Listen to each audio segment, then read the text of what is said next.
Hello and welcome to the 21st episode of the Adamola Bookman podcast. My name's Alistair Bond and I'm here with my friend John Coughlin. Hi Johnny, how you doing? I'm good, Al. How you doing? I'm very well, thanks, bruv. And this week we are doing With Clough, the Peter Taylor autobiography.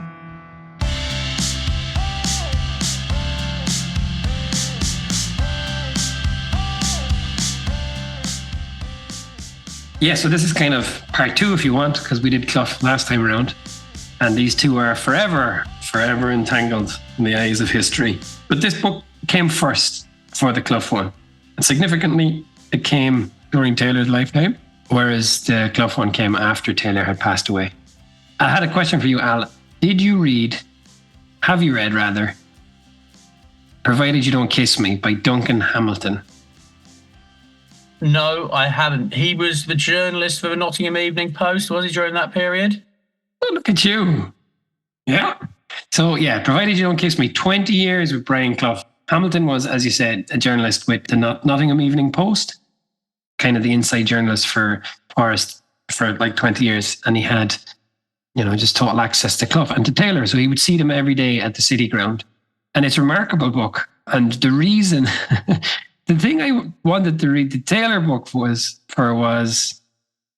understand his his perspective of their falling out. But a bit of a fly in the ointment there, Al, wasn't there? Yes, Johnny, I thought we were going to get an insight into that as well. But in fact, the book was written in 1982 before there's any falling out. In fact, the only mention of the falling out is in the foreword written by Peter Taylor's daughter, Wendy Dickinson. And even she smooths it over. She says she talks to Brian's sons, Nigel, and his other son. And, I was like, let's not talk about that. Let's just concentrate on the good times. That was just so silly. So, Johnny, you've learned some revelations here. Well, yeah, the reason I bring up the Provided You Don't Kiss Me, which, by the way, is really, really good fun, is that according to Hamilton, it was actually Taylor's book that was the very thing that set in train the entire falling out. So everything else that we know about the signing of Taylor going to Derby, him subsequently signing players like Archie Gemmill, John Robertson from Forest, that is all subsequent, but it's actually the original rift. The first cut is this particular book. It's Taylor's book. So you posit potentially without this book, he never goes to Derby, Gemmill never gets signed, and this whole rift never ever occurs. Yeah, more or less.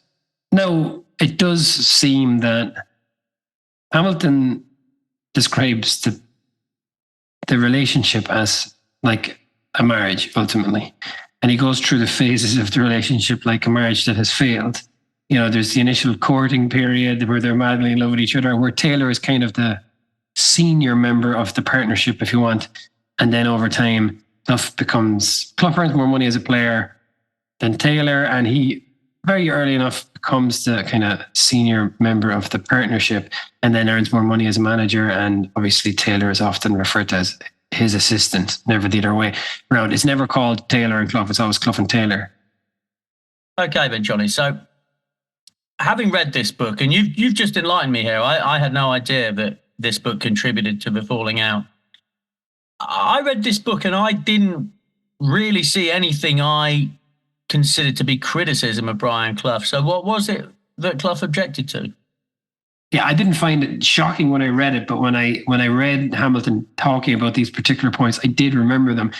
Taylor talks about Clough being insecure. Significantly, he says that Clough was insecure, he lacks self-belief, and he was the only member of his large family to fail the 11 plus. Apparently this was a big issue for Clough. He failed at Leeds. He had big issues relating to the injury and failure at Derby and things like this. Okay, so the 11 plus never gets a mention in Clough's book. Never. He never mentions he failed it. Now, I can understand. I think this was the 11 plus was psychologically damaging for generations of English boomers, basically. My mum failed her 11 plus, and that was always a sore point with her. Always. And I think she she's never got over the stigma.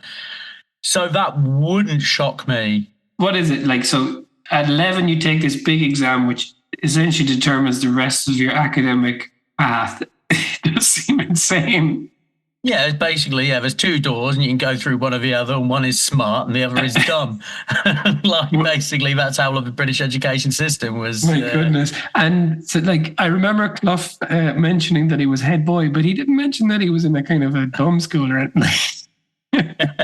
Again, I'm sure there's generations of English people who wouldn't like it to be described as a dumb school, but yeah, there you go. He's he's a head boy at the bad boy school, basically. Okay. Well, okay. So, but just go back to Hamilton's description of the thing as a marriage, because later the two of them just fall out and they just start niggling at each other over petty things. And ultimately, what they're doing is they're contending with each other for credit for what they achieved together. So your question was, would he have went to Derby? So this is a catalyst for a falling out, and seems to have been a big one. But maybe this would have happened. Maybe there would have been a falling out anyway. But this is the thing that set the whole thing in train. So it really does cast the book in a different light, and it's kind of fun in that respect. Because when I got to the end of it, I was thinking, the book obviously covers a lot of the same ground as Clough's book, and there are interesting things. And Taylor himself is interesting. It's a shame he's talking about players that I've mostly never heard of. But I didn't feel like I came away with a whole new shed load of information about the relationship. Oh, there is a lot of that, though, isn't it? A lot of forgotten footballers and their signings. And then I signed this fucking no mark for X amount. It's like, oh God, who cares? For 7,000. Nearly got Kevin Keegan from Scunthorpe for 13,000. I'll tell you what, I was thinking I couldn't see anything negative in the book, but there was one thing that jumped out at me, which was, I'm jumping ahead a bit, but during his Derby County time, and he says he gets too close to Sam Longson, and Taylor goes, well, Clough should have been shriveling in embarrassment every time Longson referred to him as his adopted son, but he wasn't. And I thought, oh, that is a burn, isn't it? That one is. Now I think about it again. Look, going back, you're embarrassing yourself again there, Brian. Look at you. Yeah, now I think about it, that must have stung a bit, right? Yeah, and you're talking about all of these dictator type characters. The bigger the man, the stronger the man, the thinner the skin. These strong men tend to have very, very thin skin. So you're talking about like an egomaniac who's not going to react well to any criticisms. And some of this does cut to the core. And I think we would have enjoyed the book more had we known that this was really when we read it, that this was what, was responsible for burning the whole thing down. Well, yeah, absolutely. I mean, if it weren't this fucking book, Forest could have been one of these empires in European football. We could have gone on winning things. Like, it seems to me, now that I've immersed myself in all things Clough and Taylor for the last few weeks, that it really was a close run thing for Forest when they got relegated. And I think Taylor would have made the difference. Now, they had been separated for a long time, so they probably would have parted anyway. But had Taylor, whatever kind of series of events, had he stayed there, I think you're right. I think they would have survived that particular relegation. Clough would have maybe walked away after the FA Cup, as we described before, and Nottingham Forest would be the whatever shining city on the hill that it is now in the Premier League anyway. Yeah, man. Yeah, we are. It's been a wonderful weekend. And just on that, Nottingham Forest's win at Anfield was the first since 1969, Johnny, long before any Brian Clough or Peter Taylor. They never managed to win at Anfield.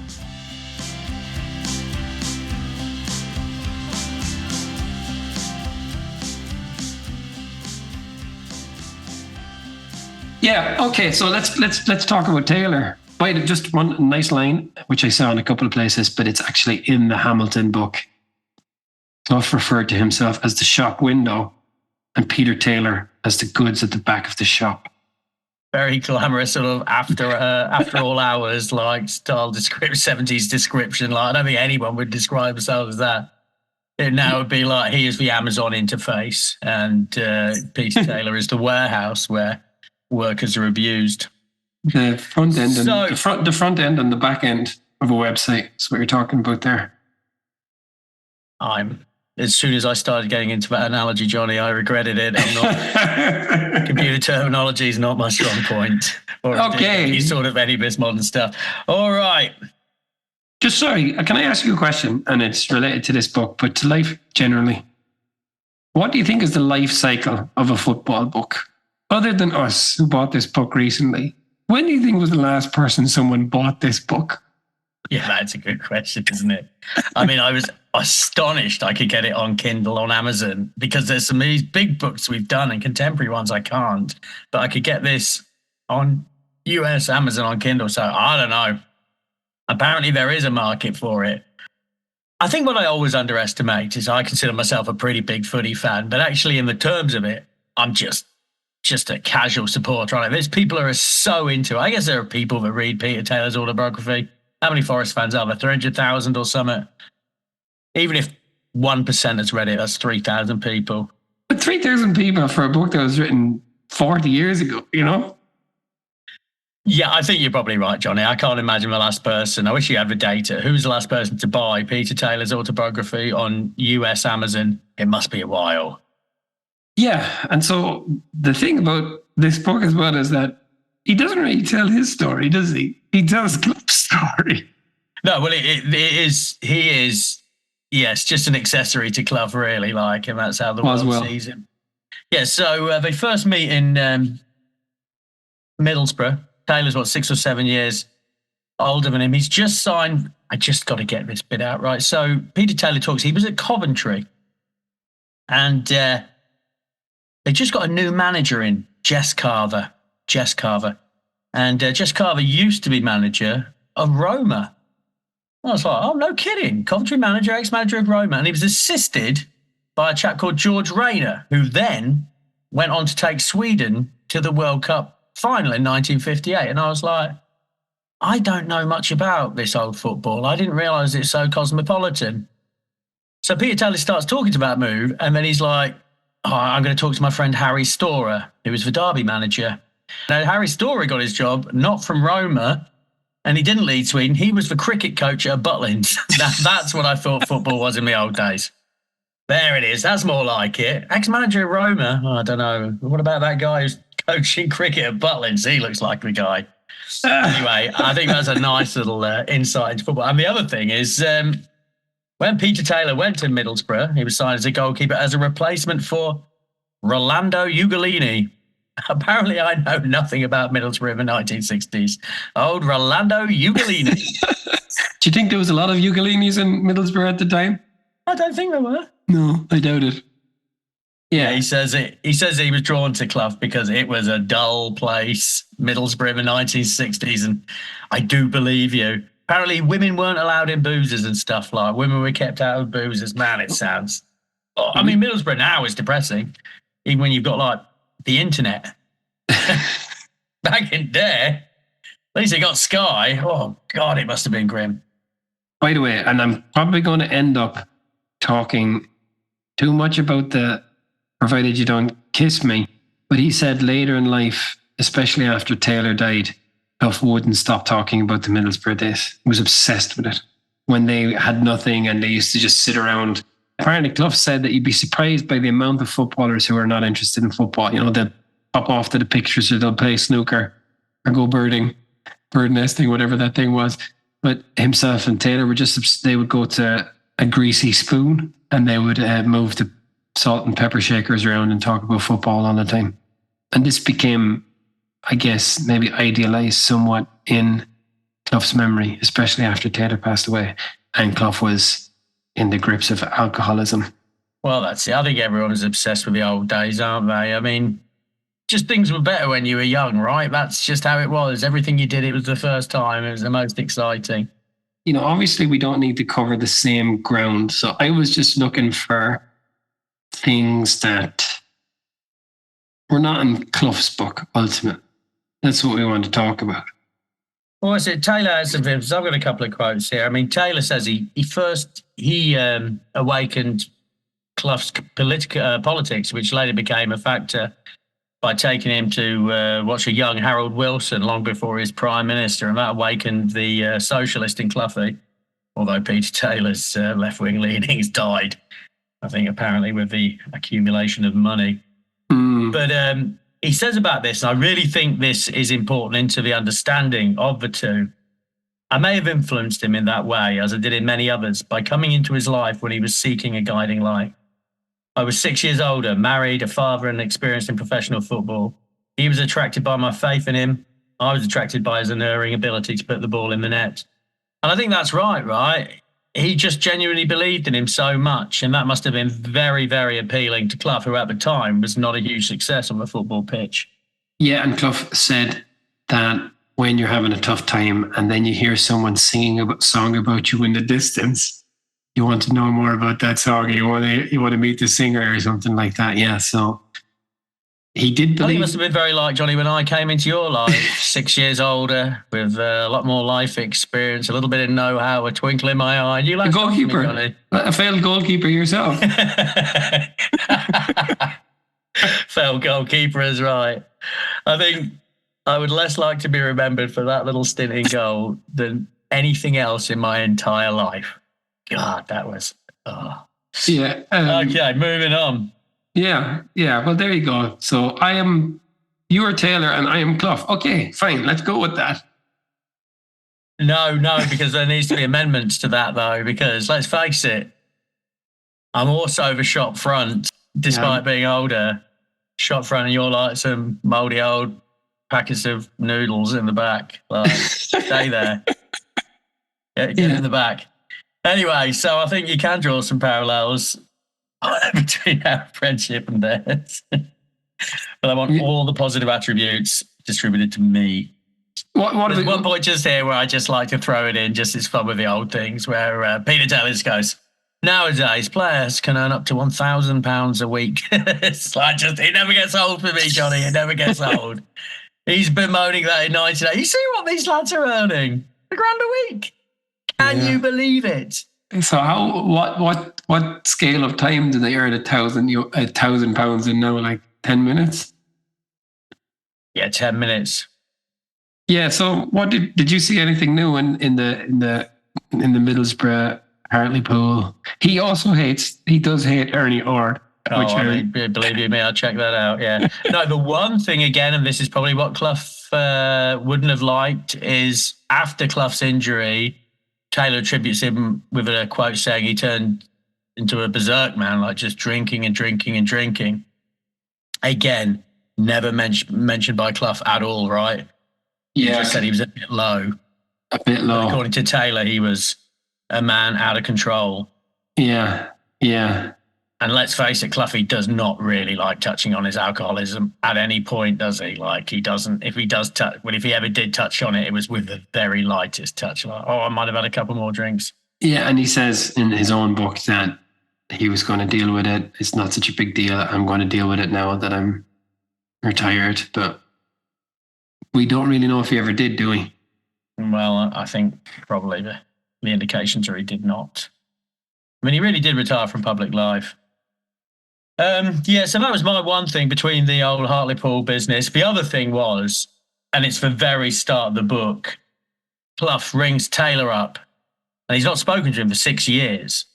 And he's like, I've been offered a job at Hartlepool, but I don't fancy it, but I might do if you come along. But then he slammed the phone down. I'd be like, no. So obnoxious when people do that, just so deeply obnoxious. That would have been enough for me. But this is what Taylor's getting at when he talks about Clough's insecurity, right? That he needed Taylor to have the confidence to take on the role of Hartlepool's, but then he was never going to be humble enough to, really suck up to him. He just had to he'd ask him and then he'd slam down the phone. So. Yeah, he didn't really ask him, so he had to call him back and sort of ask him for the job, right? It's terrible. I mean, that would have been enough for me. Like, yeah. You don't want me that much, do you? That you can speak to me with civility on the telephone and give me a cordial greeting and farewell.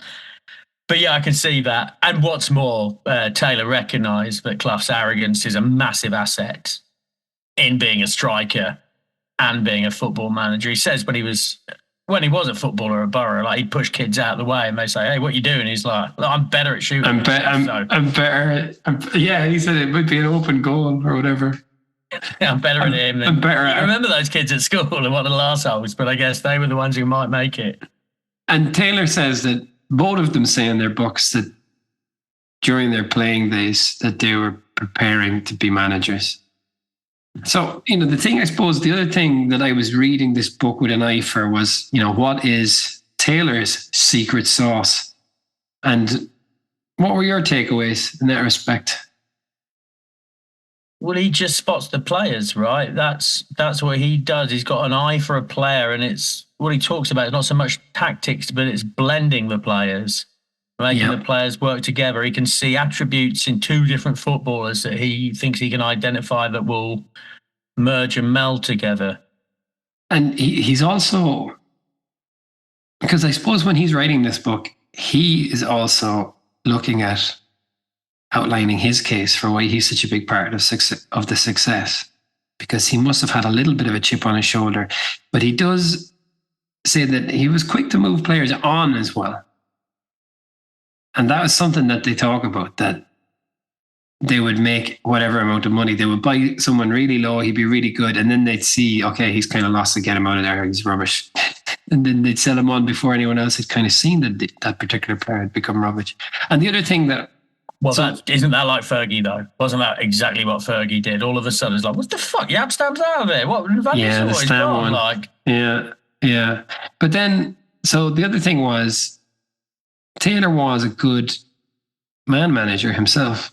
And a big part of the falling out was the signing of John Robertson by Taylor later at Derby.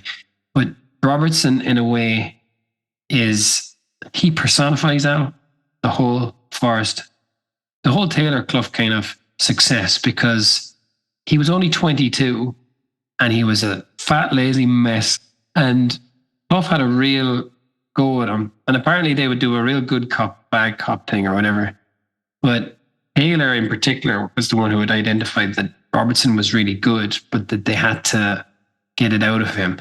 And he told him that he said to this 22-year-old, you're in the gutter professionally and personally. And this is what turned things around for John Robertson as a 22-year-old. And then he was the one who set up Trevor Francis to score the winning goal against Malmo, as you know, the first time they won the European Cup. And then what did he do the following year? He went one better out. He scored the winner against Hamburg. Yeah. Actually, I saw a very funny picture of Kenny Burns. So another thing, so you're talking about blending players. It was also Taylor who would see a player and say, that guy, like, so Dave Mackay, but also Kenny Burns.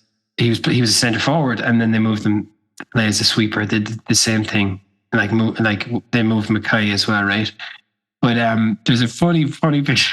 Kenny Burns on Twitter, and he's in his gear and he's squatting over a ball, like for like a not an action shot, and it's like, look at that mustache, look at those sideburns, look at that left testicle, and there it is. Yeah, you sent me that picture. I mean, he is an impressive sight, isn't he, Kenny? I mean, it's impressive. You saw him in a dark alley, you'd think maybe I'll walk the other way. Just a big, strappy man with a big mane of blonde hair and a big bollock hanging out of his shorts. Awful. Yeah, anyway, okay. But you were talking about Robertson, and you're saying he was, the player. I think the other player, and you just briefly mentioned him, was Dave Mackay, which Clough makes a big deal of it in his autobiography. Yeah. And again, this is what Peter Taylor says was the big moment when they managed to persuade him to come. We touched on that last week, but it did. He tells a quick anecdote that in the late 60s, he was watching Dave Mackay play, and Dave Mackay absolutely smashed a player. And the referee's reaching for his red card, and he says, "Do you know who I am? I'm Dave Mackay. You may take my name, but you will not send me off." And he goes, in the days before red and yellow cards, and I was like, what? When was the yellow card introduced, Johnny? 1967. 1970 World Cup. Oh, I had no fucking idea at all. I thought red and yellow cards had always been a thing. It was introduced by Ken Aston, the English referee, and it was first introduced in the 1970 World Cup. Before that, there was no bookings. It was just On or off? I cannot believe I didn't know that. Wow. Anyway, so the Derby stuff all checks out. As I say, the Ernie Ord, he moves to Derby. So again, Ernie Ord being the director of the Hartlepool, and he's an evil little bastard.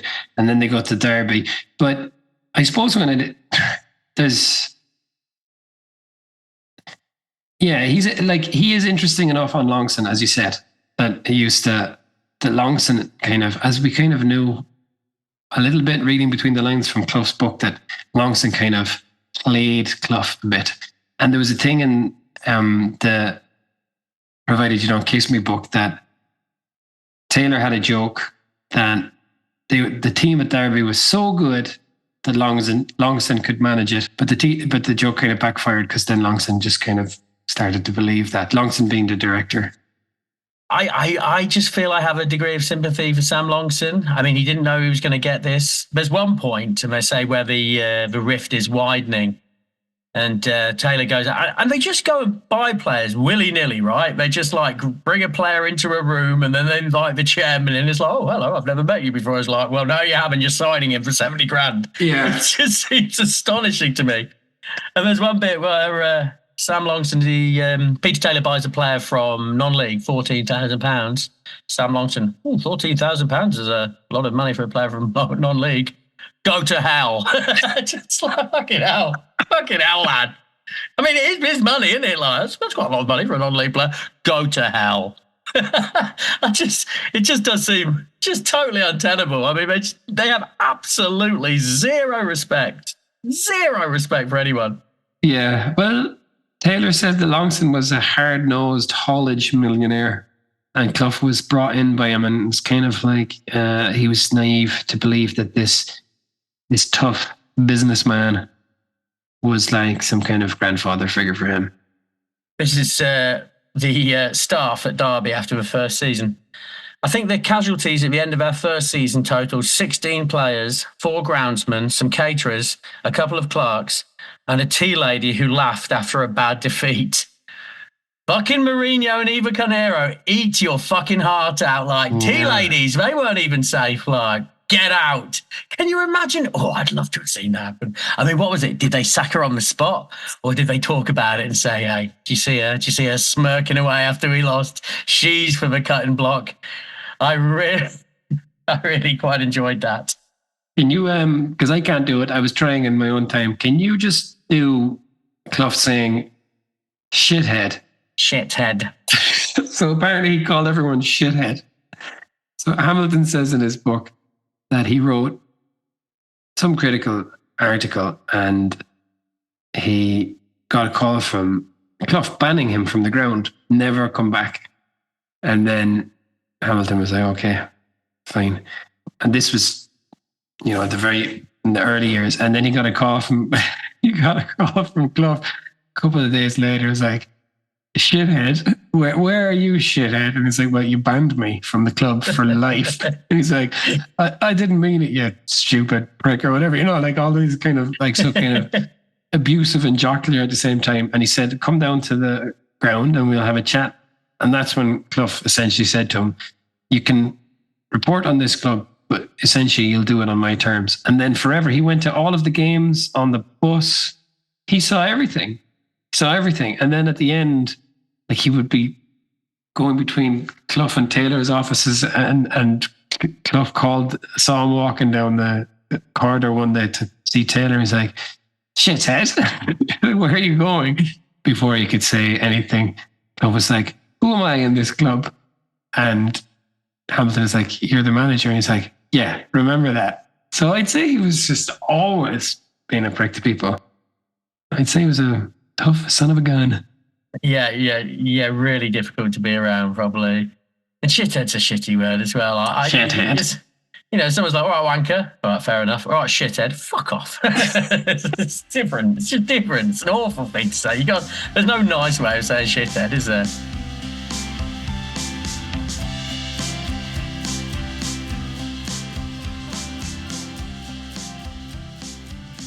Well, I was going to mention, how did they finally force them out of Derby County? What was the final straw, the lasting dignity? They stopped restocking the drinks cabinet. Right. Probably apparently not the first time they did that at Derby as well. They did it to a previous manager. I mean, you know when it's coming when they're not stocking your drinks cabinet anymore. It really was like Mad Men back in them days, wasn't it? Like, yeah, where the fuck is my bottle of Bells? Like, yeah. This is the final straw. I'm not taking this anymore. Yeah, so they go to Brighton, and I did think it was interesting here because Taylor says the Clough was just not interested. They were down in the third division.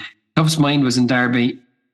I guess he was licking his wounds, and his ambitions were way higher up the leagues. And Clough, that's right. And he's had, I mean, that's the thing. I mean, when he was at Derby, he's saying he was getting job offers from Aston Villa and, more interestingly, Ajax. Yeah, and later on, Barcelona. What a story that would have been, eh? And I mean, I'm glad it didn't happen, but blimey, imagine a Clough at Ajax or Barcelona. And it was the year that they were signing Maradona. As in, Maradona had signed the contract but hadn't arrived, and they were like, would you like the job? And they had just renewed their contract at Forest. Right then, Johnny, we're going to write a script, aren't we? We're going to write a script, an alternative universe where, oh, mate, in the late 70s, like Clough and Maradona together. Yeah. Man. Well, I think that's a shame, isn't it? Clough would have suited Maradona. Yeah, Clough would have given him whatever he needed, wouldn't it? That's the thing. He would have given him whatever it took to just get him to play. Yeah, exactly. But in Brighton, Clough went off to see Ali Fraser, as in Muhammad Ali, and Joe Fraser. Then he went off on a cricket tour. And then he went to Iran to negotiate going to the national team, approached by Ajax, as you said. And he even went canvassing for elections. So he just wasn't interested in Brighton whatsoever at this point. Yeah, just not at all. But even when he was interested in teams, it didn't necessarily mean he was going to turn up. I mean, I'm jumping ahead here, but when he went to Leeds United, the first training session, he was still on holiday and all the players were there going, where's the new manager? He's not back yet. Yeah. I mean, that's just ill-advised, isn't it? There's cocky arrogance, and there's just this is just going to rub people the wrong way. But he wanted to rub people the wrong way, didn't he? That was pointed. I am the boss. Yeah, very much so. But this is what Putin apparently does. Putin, you can look online. There's a list of how long he kept various heads of state waiting in meetings. So, he was always a real asshole to Merkel. Merkel's afraid of dogs, and Putin is a German speaker, and he would bring along a massive dog to scare Merkel. But he had Merkel waiting for an hour. But the Queen was only 3 minutes. You'll be pleased to hear. Yes, I suppose I am. a big Queen man. I am, Johnny. But yeah, that's just that's just the alpha thing, isn't it? But what I thought was interesting as well is he talked about. He says that he was not tight with money. Taylor was always splashing the cash around, but it was Clough. And when you talked about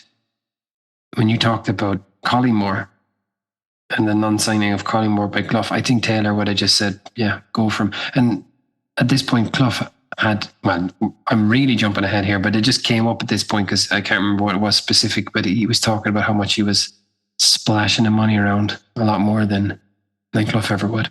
Well, that's right. There's a whole paragraph about it, how he was always happy to throw in an extra 50 grand here and a 50 grand there. And you would be, right, if it's not your money. Yeah, why not? Sure. I mean, why the fuck not? Why not? I remember that talking in the season. Earlier in the season, I was WhatsApping my friend, and it was about Eddie Nketiah, and he's like, oh, he's not worth 30 million, though, is he? Oh, we're going to buy him for 30 million. It's not our fucking money, is it? We're just going to see. We'll have an extra player. Forget about the money. We don't care. Yeah. Yeah, absolutely. It's all kind of silly money anyway, isn't it? It's like monopoly money. Well, that's right. Going back to the Ali and Fraser there's a bit where I think Peter Taylor's a bit dim-witted because Muhammad Ali goes, oh, you wouldn't be big enough for football in my country. And from that, Peter Taylor thinks he's never heard of soccer ever. And I just thought, you dummy, you didn't mean that, you dummy. Just leave that out of the book. All right, so this is their first divide, right? So Taylor stays at Brighton. Stabs Clough in the back. Goes off for his ill-fated 44 days in.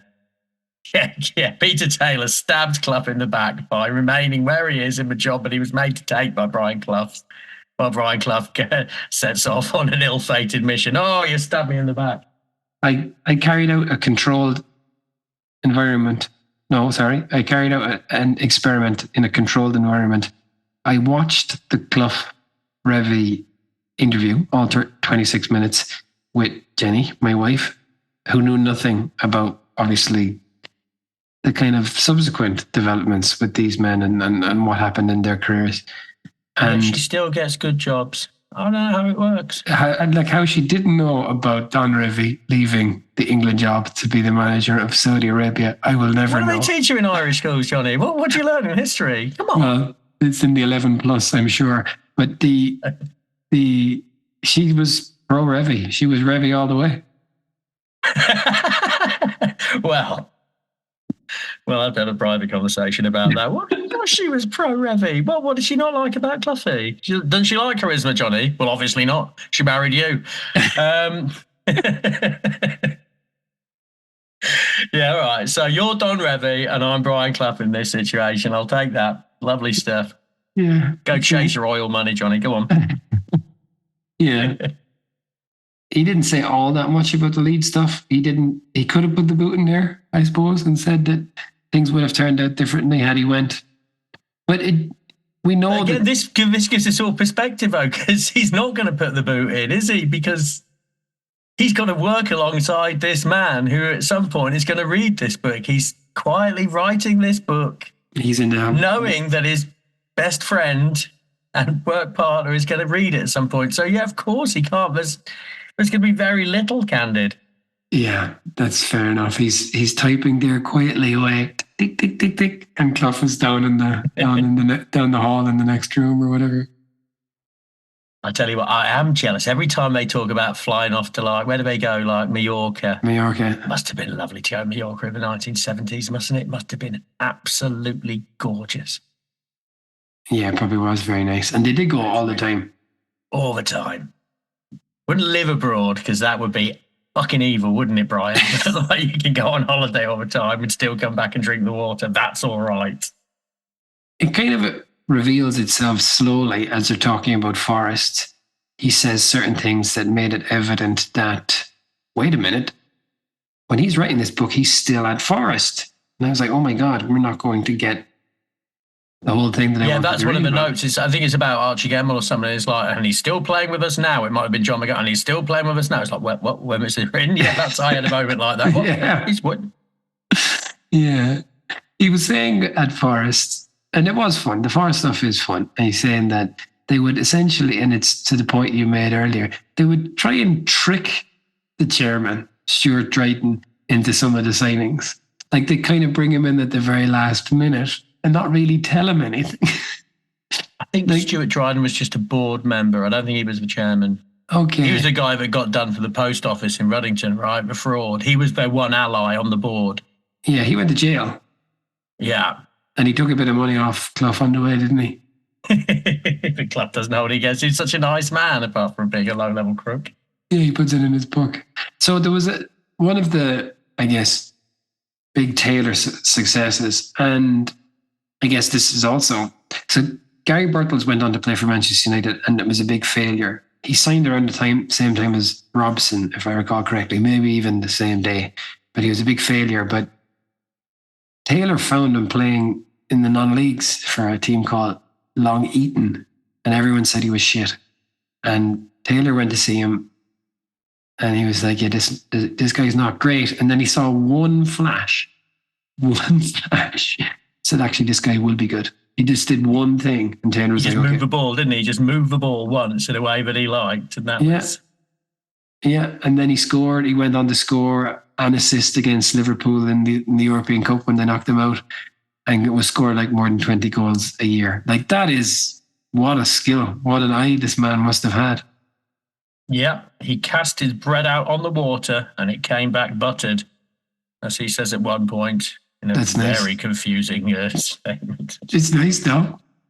Lovely ducks buttering bread and sending it back. Is that what you do? It's like, I'm just going to cast the old bread out on the water, hope it comes back with some butter on. It did. Yeah, very nice. One thing that was very enjoyable, because Taylor took it so personally, is when they were overlooked for the England job in favour of Ron Greenwood. I enjoyed that stuff a lot. Yeah, well, there's huge resentment there.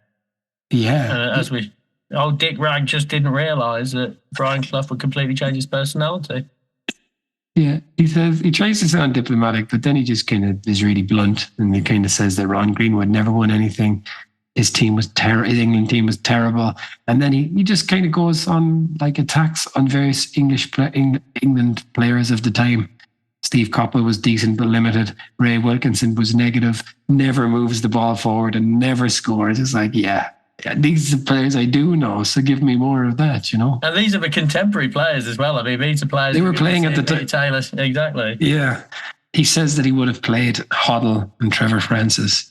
But Hoddle was the great forgotten man. Hoddle should have won 150 caps, all that business. Yeah. I tell you what, who does have a big role to play, as ever, in almost half of our autobiographies. Old Thermos head himself, Shilton. He's in there, isn't he? Shilton was fucking coining it in, wasn't he, in the old days? He was on £100 a week, mate, that fucker, like. He was on 400 quid a week, but he can't get his head round it, like how much Peter Shilton earned. And also, I enjoyed this because it came up in the Fowler book. Phil Thompson was rubbish. His big fucking nose. Yeah. He shouldn't have been playing for England at all like that. Yeah, this is it. There is a lot of that, and unfortunately, all of these players are just all before our time, aren't they? I mean, I couldn't tell you how good Steve Coppell was. I know that Glenn Hoddle was meant to be great, but can I tell you a great Glenn Hoddle moment? No, I cannot. I know that he liked to read the Bible on the bus. We learned that. We learned that from the Wenger book. Do I have this right, that Clough wasn't an immediate success at Forest? It was only when Taylor arrived, and he arrived later, that things restarted. Yeah, that's right. Yeah, his first season, they finished, 8th bottom or something? Not of the second division at all. Yeah, the second division. And then Taylor comes. So this is, this is the reason that we're interested in this. Books ultimately is to try and, get some sense of what it was. But it's, when Taylor wasn't there, Clough didn't succeed. And that became a problem for him later in life. He became very paranoid about the fact that he didn't have a lot of success without Taylor. Yeah, no, he really was the secret sauce, eh? Yeah. Yeah, that's it. And even as a Forest fan, I didn't realise the season they did get promoted to the first division. They only finished 3rd.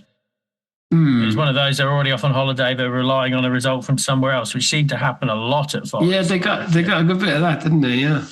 It seems a very unsatisfying way of doing things. They were off walking around Rutland Lake. Is that the lake that I walked around with you once upon a time? You cycled around it, Johnny. Yes, you did. Okay. It's called Rutland Water. Just get it right. That really annoyed me. Oh, really? It was wrong. Rutland Water. Biggest man-made reservoir in Western Europe. Well, another quiz thing, if it ever comes up. Biggest man-made reservoir in all of... If you were the quiz master and that question, if I wrote Rutland Lake instead of Rutland Water, would you give me the point? No, I would not. No, because I had to look it up. I had to double check. There wasn't some sort of Rutland Lake, but I didn't know what it was. But there is no Rutland Lake. It's Rutland Water. Oh, okay. Okay. Oh, is it? What stretch of water stretches between Europe and America? The Atlantic Pond. Wrong.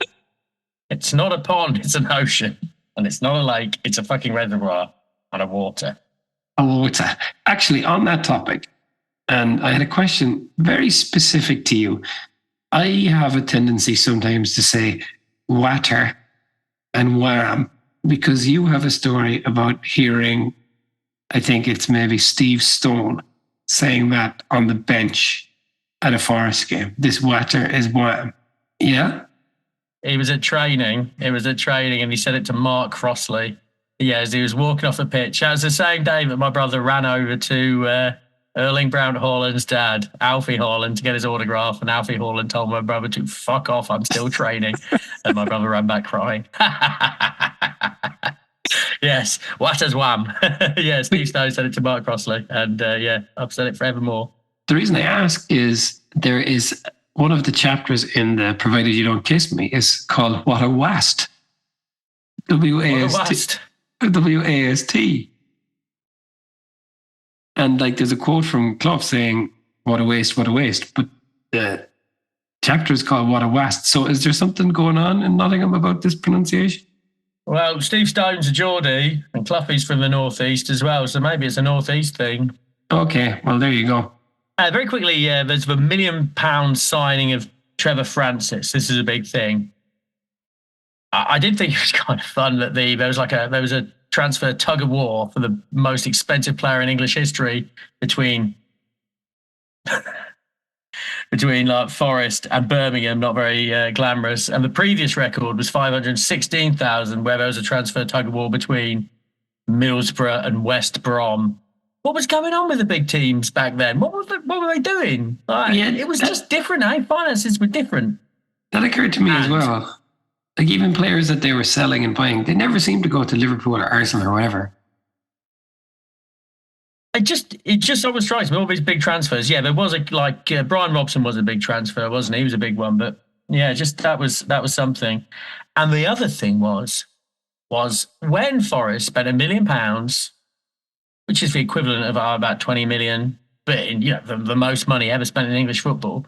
2 months a year, Trevor Francis fucked off to Detroit to play football in the North American Soccer League. And got injured. What the fuck? I mean, that would be number one, right? Do you play for another team in the close season? Yes, I do. Are you going to stop doing that? No, I'm not. Is there a chance you'll get injured? Yes, there is. I don't think I'll be spending £1 million. I mean, I knew that happened, but surely they just say, no, you can't do that. Or was the money offered in America so great that the British teams couldn't deny it? It must have been, right? Yeah. Wow. That is crazy. Wow. I didn't know that. I never knew that. They bought £1 million and he was signed for 2 teams. Nuts. Yeah, that's crazy. A lot of the Forest years is just like, I signed this no mark for 16 grand and then sold him to some fucking inconsequential team for 40 grand, and aren't I great? Yeah, there's a lot of players that I didn't know of, just a lot. I wanted to read the last paragraph of the book because it's essentially, I hope we part on a high note and on the friendliest terms.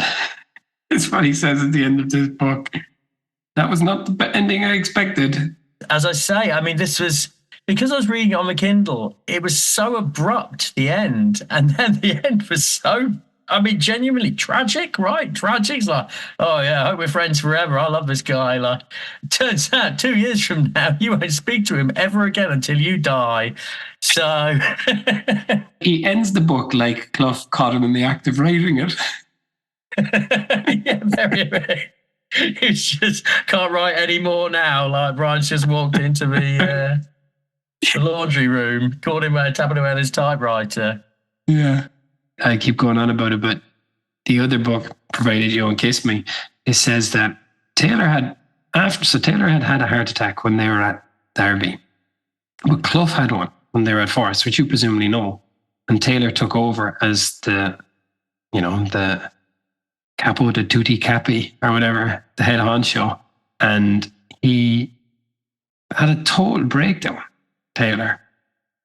And he became crazy kind of paranoid and was kind of wouldn't speak to people on the phone and was going around his office looking for bugs and saying that he kept hearing things that he had said in private. He kept reading it in print, written by people who couldn't have been there. So he thought he was being bugged. So he went a bit mad, and this is when so this is post-book. The book finishes, they're still at Forest, but this happens and then and then Clough comes back and they really, really start to hate each other. And Taylor resigns from Forest because he's too stressed out.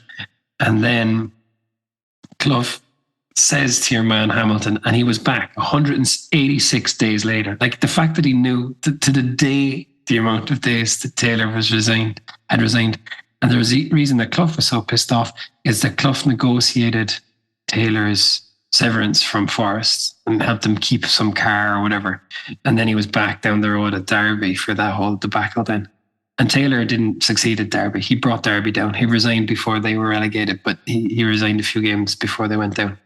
So yeah, it's, you said it's tragic, but the whole thing just kind of blew up. And then after Taylor went, of course, we know Clough kind of totally imploded as well and became kind of a sclerotic alcoholic. But, I can't stress enough, Clough had another good 7 years. So he had genuinely a good 7 years. Another fair championship. Enough. But did he win anything? No, he won the League Cup twice. And we regularly finished in the top 6 in the first division in the late 80s. We genuinely were good. I mean, that's the team that I was on board with. There was 5 Forest players in the England team when I started supporting Forest.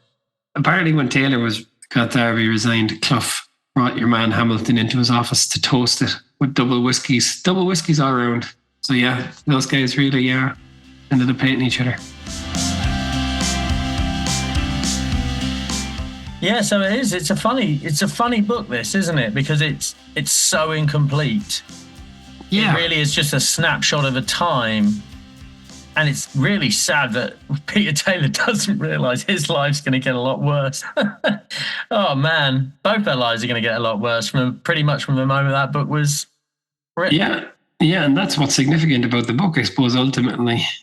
Clough's line was, Taylor, if he wanted to write a book, he should have written a book about coaching or picking players, something that he used to be good at. Yeah. Wow. Yeah. And so Taylor died of, I wrote it down, pulmonary lung disease. Yeah, his daughter writes about it. It's a cruel disease with no cure and no cause. He did smoke his whole life. I suspect that might have been part of the cause. It might have contributed. And the book all proceeds of the book went to this charity on this particular issue. But yeah, so he died suddenly at the age of 62, but he had been diagnosed with this, right? Yes. So it's not like Clough could say he didn't, Clough would have known that he was ill. Yeah, you'd think so. Yeah, I guess so. But yeah, and then, like I said, if you weren't a Forest fan and have already read these 2 books, you probably would have no interest in Provided You Don't Kiss Me.